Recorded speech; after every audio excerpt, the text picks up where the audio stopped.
वसुतं देवं कंसचाणूरमर्दनम् देवकी परमानन्दं कृष्णं वन्दे जगद्गुरुम् श्रीकृष्णं वन्दे जगद्गुरुम् हरे कृष्ण वन्दे जगद्गुरुम् जय श्रीकृष्ण सर्वांना.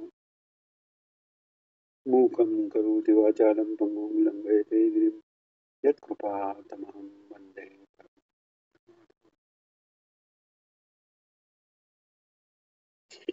काल आपण 17वा अध्याय श्लोक 6 पर्यंत पाहिलं होतं.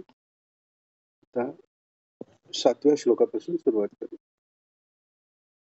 1 ते 6 श्लोकामध्ये सुरुवात झाली ती अर्जुनाच्या प्रश्नाने की शास्त्रविद नसेल पण तरीही श्रद्धापूर्वक जर यजन जर कोणी केलं तर त्याची निष्ठा जी आहे ती सात्विक धरली जाईल, राजस धरली जाईल का तामस धरली. या प्रश्नाला उत्तर देताना त्रिविधा भवती श्रद्धा म्हणून श्रद्धेचे 3 प्रकार भगवंतांनी सांगितले. सात्विक, राजस, तामस. आणि आता आहाराचे 3 प्रकार आता भगवान सांगणार आहेत 7व्या श्लोकात. आहारस्त्वपि सर्वस्य त्रिविधो भवति प्रियः यज्ञस्तपस्तथा दानं तेषां वेदमिमं शृणु. आहार तू अपि सर्वस्य त्रिविध भवति प्रिय म्हणजे आहाराचेही 3 प्रकार सगळ्या आहाराचे 3 प्रकार आहेत. ते 3 वेगवेगळ्या वृत्तीच्या लोकांना प्रिय होतात. सात्विक आहार सात्विक महात्म्याला, राजसिक राजसाला आणि तामसिक तामसाला प्रिय होतात. तसेच यज्ञ, तप, दान ह्याचेही 3 प्रकार आहेत आणि ते 3 प्रकारच्या लोकांना प्रिय होतात. आता काल आपण हेही बघितलं की यज्ञदान तपश्चैव पावनानां मनीषिणांमध्ये पावन होण्यासाठी, पवित्र होण्यासाठी यज्ञ, दान आणि तप हे भगवंतांनी आधी सांगितले. तर आता आहार का सांगतायत तर आहारानेच सत्वशुद्धी होते. आहाराने मन बनतं. आहाराच्या सात्विक आपण जे अन्न खातो त्याच्या सात्विक अंशापासून मन बनतं. त्यामुळे आहाराचेही 3 प्रकार सांगितले तिथे. आता 8वा श्लोक. 8व्या श्लोकात सात्विक आहाराचं वर्णन करतात भगवान. 7व्या श्लोकात भोजन, त्याच्यानंतर यज्ञ, तप, दान यांचे 3 प्रकार आहेत. ते माझ्याकडनं ऐक हे भगवान म्हणतात. 8व्यात आता सात्विक आहाराचं लक्षण सांगतात.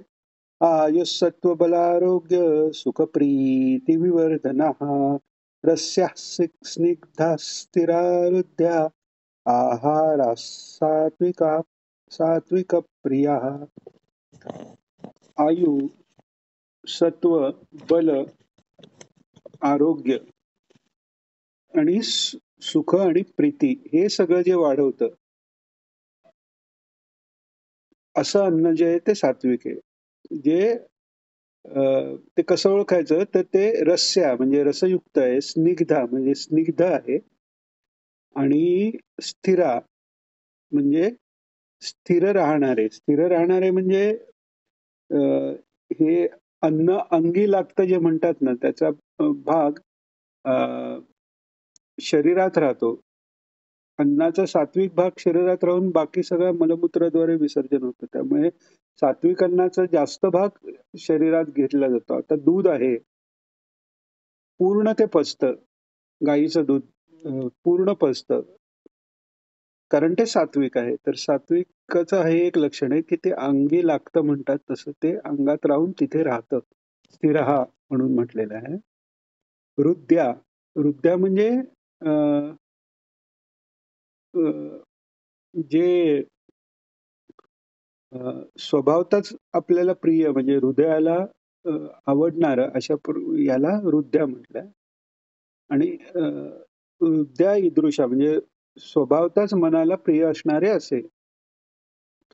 आहारात सात्विका प्रिया असा आहार सात्विक आहार असा हा सात्विक पुरुषाला प्रिय असतो हे म्हणतात. आता राजस आहाराची लक्षणं सांगतायत 9व्या श्लोकात. कट्वं ललवणात्युष्ण तीक्ष्णरूक्षविदाहिनः आहारा राजसस्येष्टा दुःखशोकामयप्रदाः.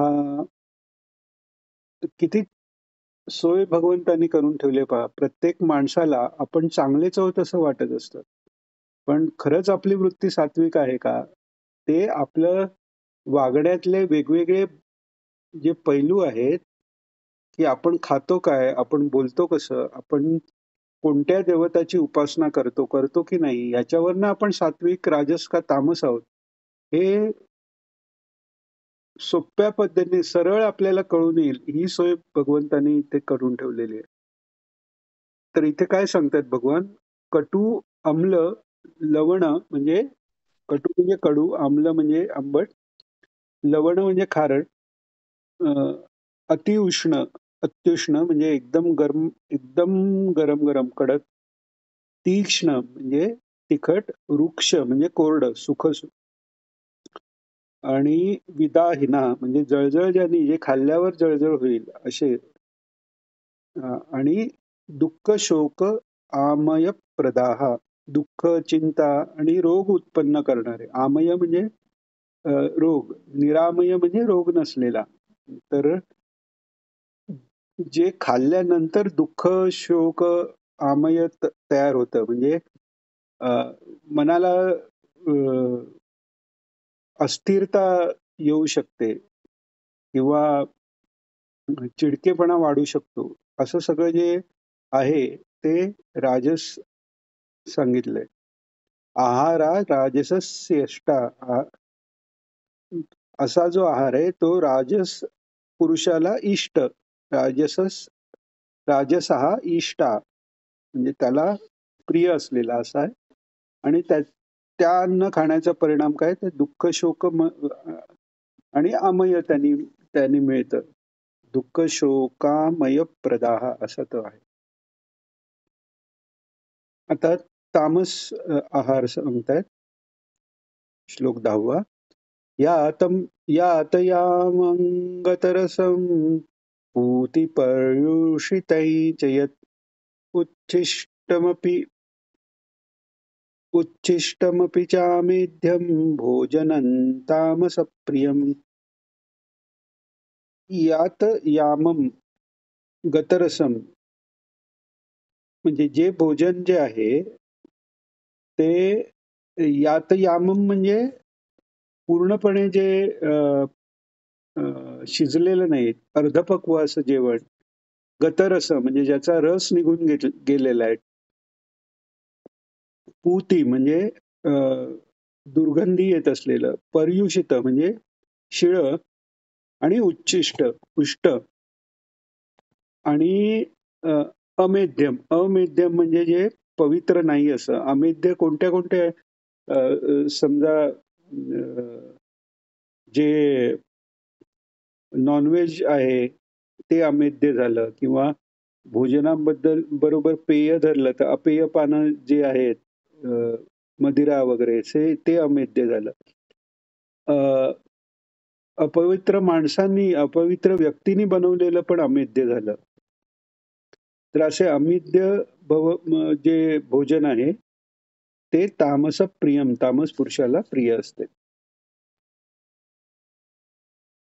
आता हे अन्नाचे विभाग केलेले आहेत, सात्विक राजस तमस. आता 11व्या श्लोकापासून यज्ञाचा सात्विक राजस आणि तामस यज्ञ कसा असतो ते सांगतायत भगवान. अफलाकांक्षिभिर्यज्ञो विधिदृष्टो ययुज्यते यष्टव्यमे वेति मनः समाधाय स सात्विकः. सात्विक यज्ञ, कोणतीही गोष्ट सात्विक आहे याचं एक सर्वात सोपं माप म्हणजे अफलाकांक्षी, निरपेक्ष वृत्तीने, आकांक्षा नसताना, फलाची इच्छा न ठेवता केलेले जे कर्म आहे ते सात्विक आहे, हे सरळ सरळ सांगितलेले आहे. अफलाकांक्षी भिर्यज्ञो म्हणजे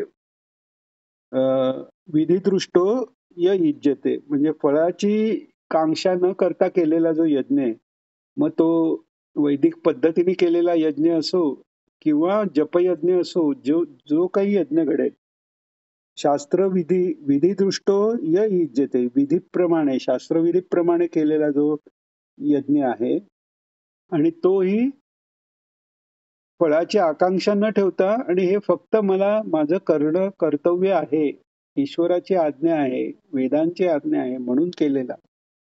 यष्टव्यम एव म्हणजे करणं हेच कर्तव्य आहे असा भावनेने केलेला,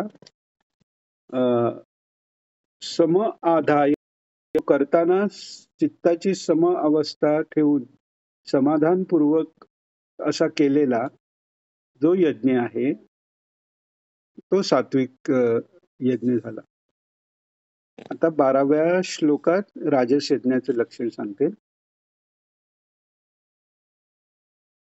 अभिसंधाय तु फलं दंभार्थमपि चैव यत् युज्यते भरतश्रेष्ठ तं यज्ञं विद्धि राजसम्. युज्यते भरतश्रेष्ठ तं यज्ञं विद्धि राजसम्. अभिसंधाय तु फलम, अभिसंधाय म्हणजे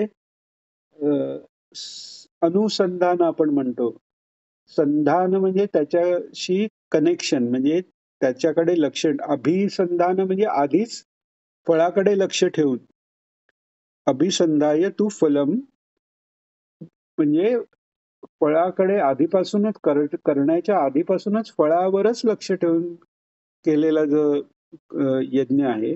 आणि कशा करता, दंभार्थम अपि चैव, म्हणजे एक तर फळाकरता तरी केलेला आहे किंवा लोकांना दाखवायला मी कसं पुण्यकर्म करतोय, मोठं काम करतोय हे दाखवायला दंभ युक्त केलेला यज्ञ. युज्यते भरतश्रेष्ठ, तो यज्ञ हे भरतश्रेष्ठा, तो यज्ञ विद्धी राजसम, तो राजस आहे म्हणून समज. आता इथे भरतश्रेष्ठ म्हटलेलं आहे कारण भरत राजाने स्वतः भरपूर यज्ञ केलेले आहेत आणि ते सगळे सात्विक यज्ञ आहेत. भरत राजाचं चरित्र इतकं महान आहे की भागवतातही त्याचा उल्लेख आलेला आहे. तर असा तो भरत राजांनी केलेलं सात्विक कर्म आहे, तसंच जो करत नाही, नुसतं दाखवण्याकरता करतो, तो राजस कर्म झालं. मग आता तामस कर्म, राजस यज्ञ झाला. तर तामस यज्ञ कसा असेल तर ते आता 13व्यात सांगतात. विधिहीनम सृष्टान्नम मंत्रहीनम दक्षिणम श्रद्धा विरहितम यज्ञं तामसं परिचक्षते.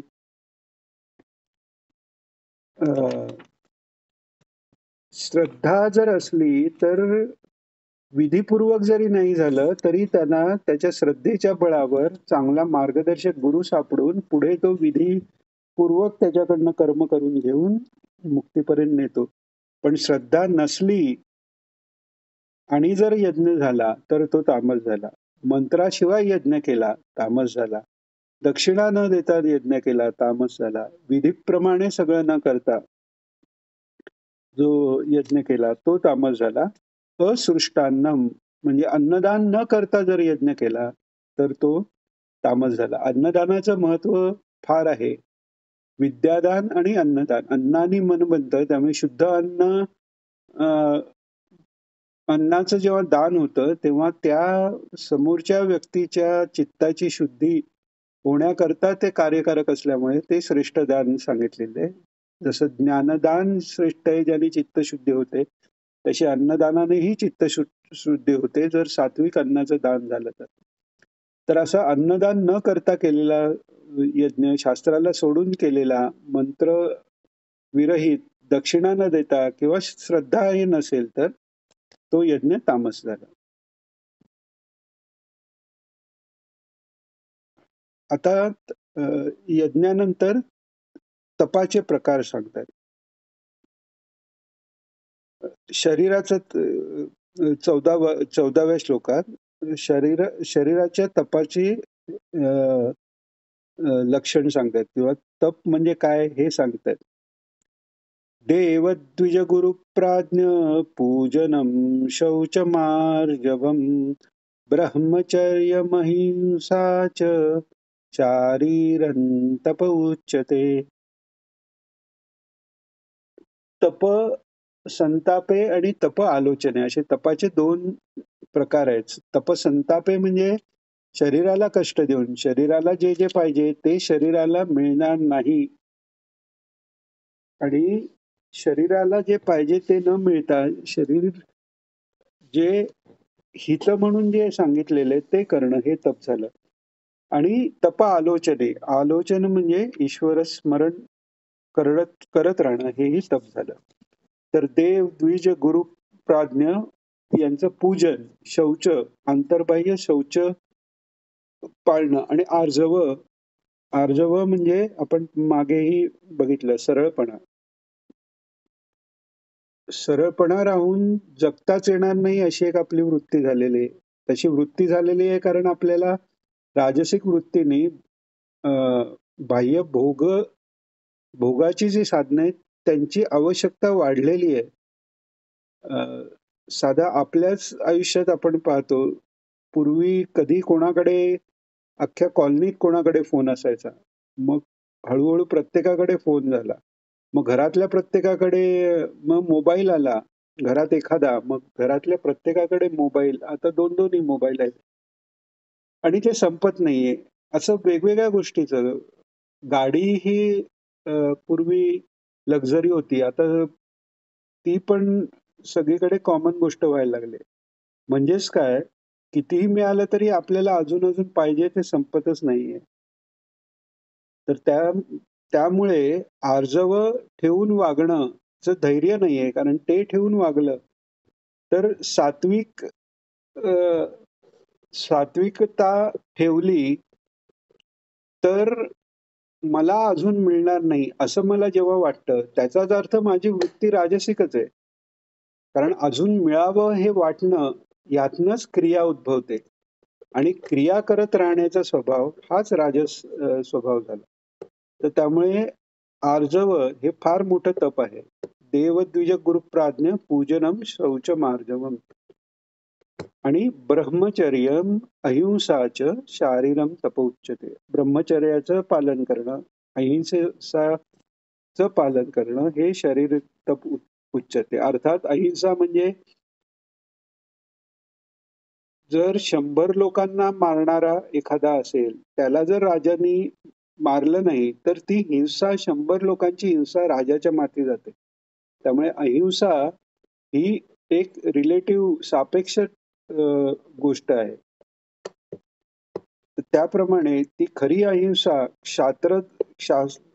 क्षात्र धर्म पाळताना मनात रागद्वेष न करता माझं कर्तव्य आहे, धर्माच्या रक्षणाकरता मी युद्ध करतोय आणि अधर्माच्या बाजूला असलेल्यांना चा मी नाश करतोय, ह्या वृत्तीने जेव्हा कोणाला मारलं जातं तरीही ती अहिंसा आहे. कारण अहिंसा ही धर्मरक्षणाकरता आहे. त्यामुळे धर्मरक्षणाची कोणतीही क्रिया आहे ती अहिंसाच धरली पाहिजे. तर देवद्विज गुरुप्राज्ञा पूजनम शौचमार्जवम ब्रह्मचर्यम अहिंसाच शारीरम तप उच्यते. हे शरीराचं शारीरिक तप झालं. आता शारीरिक तप झाला. आता वाणीचं तप सांगतात भगवान 15व्या श्लोकात. अनुद्वेगकरं वाक्यं सत्यं प्रियहितै च यत् स्वाध्यायाभ्यसनं चैव वाङ्मयं तप उच्यते. अनुद्वेगकरं वाक्यम. आपण बऱ्याच वेळा ऐकतो की म्हणजे काही काही लोक अगदी अभिमानाने सांगतात मी स्पष्ट वक्ता आहे, मग कोणाला काही वाईट वाईट वाटलं तरी हरकत नाही. मी सत्य वक्ता आहे, पण त्याला सत्य म्हणत नाही. सत्य म्हणजे अनृत आणि प्रिय, म्हणजे खरं आणि प्रिय ह्याला सत्य म्हणतात. मागेही आपण पाहिलं, सत स्वरूपाच्या जवळ नेणारं, त्याच्या सत म्हणजे कधीही न बदलणारं, म्हणजे जी गोष्ट तुमची बदलत नाही, जे झालेलं दिसलं त्याच्यापेक्षाही वेगळ्या विचाराने जे सांगितलं गेलं ते असत्य होतं. पण झालं तेही सांगणं ज्यांनी दुसऱ्याचं मन दुखवलं तरी ते सत्य धरलं जात नाही. त्यामुळे अनुद्वेग करम वाक्य, आपलं बोलणं कोणालाही उद्वेग होणार नाही. कोणाही जीवाचा नगडो मत्सर वर्म सर्वेश्वर पूजनाचे. तर आपलाही मत्सर कोणाच्या मनात उत्पन्न व्हायचा नसेल तर कोणाला उद्वेग होईल असं वाक्य असं आपल्या तोंडून येता कामा नये. सत्य सत्य अनुद्वेग कर असं सत्य, आणि ते दुसऱ्याला प्रिय आणि हितकारक असलं पाहिजे. नाहीतर गोड गोड बोलून दुसऱ्याचं अहित करणारं पण गोड गोड बोललं म्हणजे ते काही वाणीचं तप होत नाही. ते हितकारकही असलं पाहिजे, प्रियही असलं पाहिजे, अनुद्वेगकरही असलं पाहिजे, आणि सत्य असलं पाहिजे. आणि वाङ्मय तपात काय आलं तर स्वाध्याय स्वाध्याय स्वाध्याय अभ्यसनम, स्वाध्यायाचा अभ्यास च इव वाङ्मयन तप उच्यते. आता स्वाध्याय याच्यात काय आलं, स्वाध्याय म्हणजे वेदाचा वेद चा आपल्या शाखेचा किंवा आपल्या वेदाचा, ज्या वेद ऋग्वेदी असेल ऋग्वेदाचा, यजुर्वेदाचा तो अभ्यास हा स्वाध्याय म्हणून सांगितलेला आहे. गीता आहे, त्याच्यानंतर ब्रह्मसूत्र भाष्य आणि आपल्या स्वसाकायचे उपनिषद, हे सगळं स्वाध्यायामध्ये आलं. ईश्वर प्राप्ती करता जो जो अभ्यास केला, जे शास्त्र वचन सद्ग्रंथ वचनाचा अभ्यास केला, तो सगळा हा स्वाध्यायात येतो. आता त्या तर हे स्वाध्याय हे सगळं वाङ्मयीन तप झालं. आता मानसिक तप काय ते 16व्या श्लोकात सांगतात. मन प्रसाद सौम्यत्वं मौनमात्मविनिग्रहः भावसंशुद्धिरित्येतत् तपो मानसमुच्यते.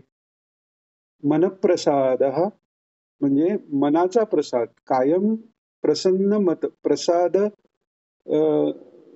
म्हणजे प्रसन्न मन राहिलेलं आहे. ईश्वराचा आविर्भाव ही प्रसन्नता आहे. तर मन प्रसन्न असणं, सौम्यत्वम प्रसन्न ठेवणं, सौम्य ठेवणं, त्याच्यात कोणत्याही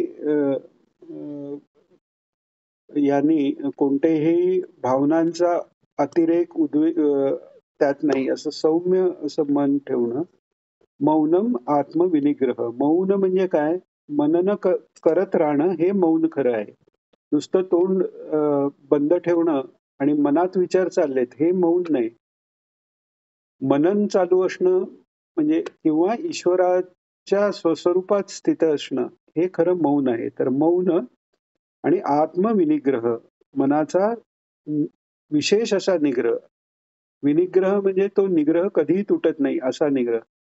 आज मी 2 दिवस आठवडाभर अमुक गोष्ट खाणार नाही आणि झाला, आठवडा झाल्यानंतर मग ती मनसोक्त खाल्ली, हा कदाचित थोड्या काळाचा निग्रह होऊ शकेल, पण विनिग्रह म्हणजे कायमचा निग्रह आहे. भाव संशुद्धी रित्येतत् तपो मानस युच्यते. भाव संशुद्धी, भावाची संशुद्धी ही कशी, तर तो भाव ईश्वराकडे लागणं ही भावाची संशुद्धी आहे. भाव ही फार पुढची अवस्था आहे आणि भावाची संशुद्धी झाली की तो महाभाव म्हणजे राधेचा जो होता तिथपर्यंत पोचला. वासुदेवानंद सरस्वती स्वामी महाराजांनी घोरात कष्टात अघोर संकट नाशक स्तोत्र जे प्रसिद्ध आहे, घोरात कष्टात उद्धरास मान नमस्ते, त्याच्यात चौथ्या श्लोकात देवाकडे मागणी मागितलेली आहे 7 प्रकारची. काय मागितलंय तर धर्मे प्रीतीम, धर्मावर प्रीती, सन्मतीम, देवभक्तीम, सत्संगाप्तीम, देही भुक्तीम च मुक्तीम, आणि मग 7वी भावासक्ती आहे. म्हणजे मुक्तीच्याही पलीकडची भावासक्ती आहे. आणि ती भावसंशुद्धी झाल्यावरच होते. अशी ही भावसंशुद्धी, हे सगळं असणं, ठेवणं, ह्याला मनाचं तप म्हणतात. आता सात्विक तप जे आहे त्याची लक्षणं सांगितली. श्रद्धया परया तप्तं तपस्तत्त्रिविधं नरैः अफलाकाङ्क्षिभिर्युक्तैः सात्विकं परिचक्षते. श्रद्धया परया तप्तं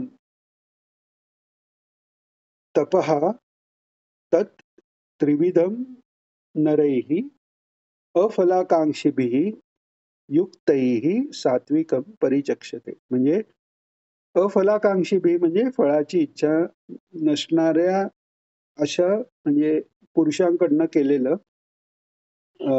युक्तैः अफलाकांक्षीभिर्युक्तैः आणि युक्त असलेल्या म्हणजे योगी पुरुषांकडून केलेलं आहे. आणि कसं तर परया श्रद्धया, श्रद्धया परया तप्तम म्हणजे परमश्रद्धेने केले गेलेलं तप, किंवा परमश्रद्धेने तावून सुलाखून निघालेलं असं ते तप आहे.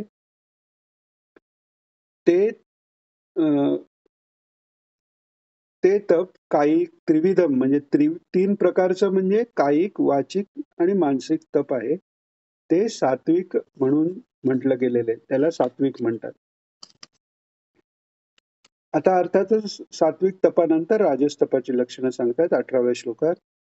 सत्कारमान पूजार्थं तपो दंभेन चैव यत् क्रियते तदिह प्रोक्तं राजसैचलमध्रुवम्. तप आपण सात्विक तप बघितलं, तिथे कुठेही काही श्रद्धा आणि तपा करता तप याशिवाय काहीच उद्देश नाहीये. तिथे फलाची आकांक्षाही नाही.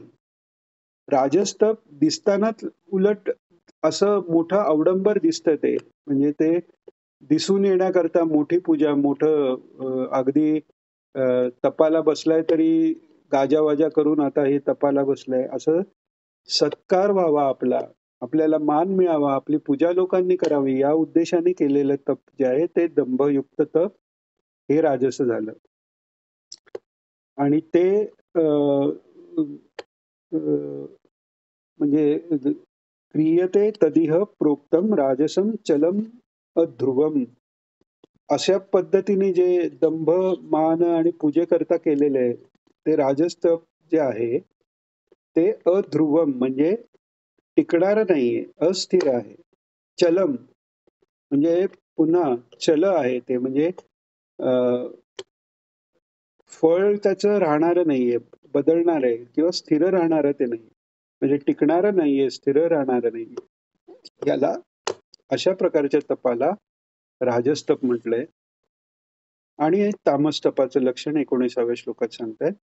मूढग्राहेणात्मनो यत् पीडया क्रियते तपः परस्योत्सादनार्थं वा तत्तामसमुदाहृतम्. मूढग्राहेण म्हणजे अगदी मूढ अशा मूर्खासारख्या आग्रहाने आत्मानः यत् पीडया म्हणजे शरीराला त्रास देऊन, म्हणजे काही काही आपण ऐकतो ना, आता रावणांचं पण उदाहरण आहे की एक एक करून त्यांनी 10 वेळा आपलं शिर तोडून कापून ते अर्पण केलेलं आहे. किंवा गुरुचरित्रात त्या एका देवीच्या भक्ताची हे येते की तो मंदबुद्धी असतो, जीभ कापून घेतो. तर हे सगळे तामस तपाचे लक्षण आहेत.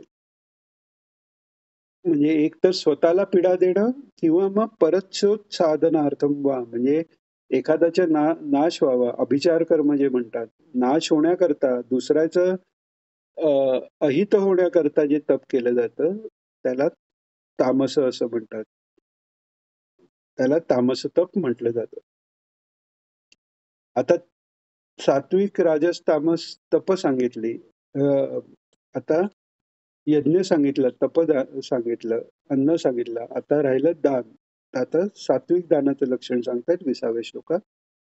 दातव्यम इति यद्दानं दीयतेनुपकारिणे देशे काले च पात्रे च तद्दानं सात्विकं स्मृतम्. दातव्यम इति यद्दानं, द्यायचं असतं म्हणून दान दिलंय. म्हणजे द्यायचंय, हे देणं हे माझं कर्तव्य आहे किंवा त्याच्याही पुढे जाऊन देण्याची वृत्तीच आहे. दिल्याशिवाय राहवत नाही, असा सज्जनांचा स्वभाव आहे. कारण हे माझं, हे दुसऱ्याचं नाही. त्यामुळे स्वतःच्या शरीराला जसं जिवंत ठेवणं काय करता दिलं जाणं, श्वास घेणं हे जितकं स्वाभाविक आहे, तसं दुसऱ्याला देणं त्यांचं स्वाभाविक होऊन जातं. असं देण्याकरता म्हणून दिलेलं जे दान आहे आणि दुसऱ्यावर मी उपकार करतो ही भावना न ठेवता. आता कदाचित आपल्याला कधी कधी वाटतं की आपण दान केलं किंवा आपण कोणाला मदत करतो, तर आपल्याला मला काही मी अपेक्षा न करता एखाद्याला मदत केली असं आपल्याला खरंच मनापासून वाटतं. दंभ म्हणून नाही, खरंच समजा मनापासून वाटतं. पण असा विचार करा की ज्याला मदत केली त्यांनीच आपलं नुकसान केलं किंवा त्यांनी आपल्याला मदत केली, आपण त्याला, पण तो आपल्याला म्हणतोय तूच माझं नुकसान केलंस. तेव्हा आपल्या मनात येतं, अरे आपण मी ह्याला मदत केली आणि हा असा वागला. म्हणजे तो मी मदत करतोय हा अहंकार कुठेतरी सुप्तावस्थेत आपल्या मनात होता. तर तसा जो न राहता जेव्हा दान होतं, तेव्हा ते सात्विक होतं. आणि त्याच्याबरोबर कोणाला दान देतोय हेही महत्वाचं आहे. आता एखादा दुष्ट पुरुष जो ज्याचा उद्देश लोकांना मारण्याचा आहे आणि तो भुकेला आहे आणि त्याला मी दान देतोय. आता सत्पुरुष जर असतील तर ते त्यांच्या दृष्टीने गुणदोषाच्या पलीकडे गेलेले आहेत. त्यांनी अशा लोकांना दान केलं तर त्या लोकांची बुद्धी सुधारून ते चांगले होतात. त्यांच्याबद्दल नाही, साध्या आपल्यासारख्या लोकांबद्दल आपण बोलतोय की वाईट कर्म करणाऱ्याला सहाय्य केलं तर त्या वाईट कर्माचं जे फळ आहे त्याचे आपण भागीदार म्हणतो. त्यामुळे देश, काळ आणि पात्र बघून दान द्यावं. कोणत्याही देशात कोणतंही दान केलं असं चालत नाही. कोणत्याही काळात कसंही करून चालत नाही. विधिपूर्वक झालं पाहिजे. देश, काळ आणि पात्र बघून जे दान होतं तद्दानम सात्विकम स्मृतम, ते दान सात्विक म्हटलं गेलेलं. आता राजस दानाचं लक्षण सांगतायत. यत्तु प्रत्युपकारार्थं फलमुद्दिश्य वा पुनः दीयते च परिक्लिष्टं तद्दानं राजसं स्मृतम्. यत्तु म्हणजे जे, पण जे दान प्रत्युपकारार्थम म्हणजे प्रत्युपकार करण्या प्रत्युपकाराच्या अपेक्षेने, म्हणजे याच्या दोन्ही पद्धतीने होते. प्रत्युपकार करण्याकरता कोणीतरी उपकार आपल्याला केले म्हणून आपण प्रत्युपकार करतो, तर ते एक तर दान होत नाही, ते परतफेड होते. पण आपण काही केलं म्हणून दुसऱ्यांकडनं काही अपेक्षा ठेवणं, म्हणजे मी केलं असं तरी म्हणावं, हे जे, किंवा मगाशी जे उदाहरण केलं की त्यांनी जर विरुद्ध वागला तर मी याच्यासाठी एवढं केलं आणि हा मला असा करतो, म्हणजे त्याच्याकडनं जी मिनिमम आपण चांगलं वागण्याची अपेक्षा करतो, तर तेही राजस झालं. प्रत्युपकारार्थ जे झालंय ते राजस झालं. किंवा एखाद्या फळाच्या उद्देशाने मी अमक्याला इतकं दान केलं. आता ज्योतिषशास्त्रात काही काही ग्रहांचे दोष घालवण्याकरता त्या त्या ग्रहाचं दान सांगतात. ते दान राजस दान आहे. कारण ते दान केलं, लोखंडाचं दान केलं किंवा काळ्या तिळाचं दान केलं तर शनीची पीडा कमी होते. मग ते दान केलं तर ते शनीची पीडा कमी होण्याकरता केलेलं दान ते राजस झालं. ते सात्विक दान होऊ शकत नाही. आणि आता तामस दानाचं लक्षण सांगताय. अदेशकाले यद्दानं पात्रेभ्यश्च दीयते असकृतमवज्ञातं तत्तामसमुदाहृतम्. सात्विकाच्या उलट हे तामस आहे.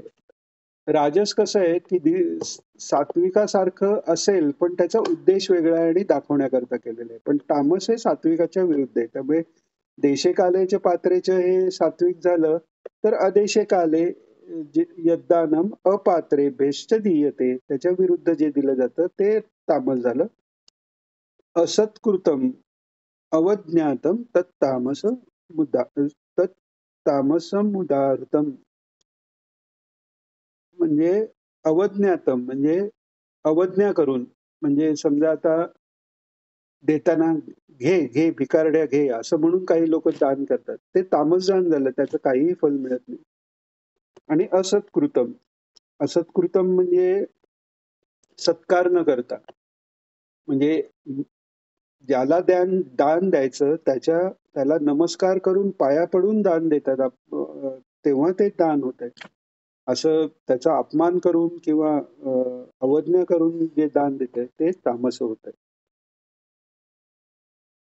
आता ओम तत्सत याचा महिमा सांगतायत. ओंकाराचा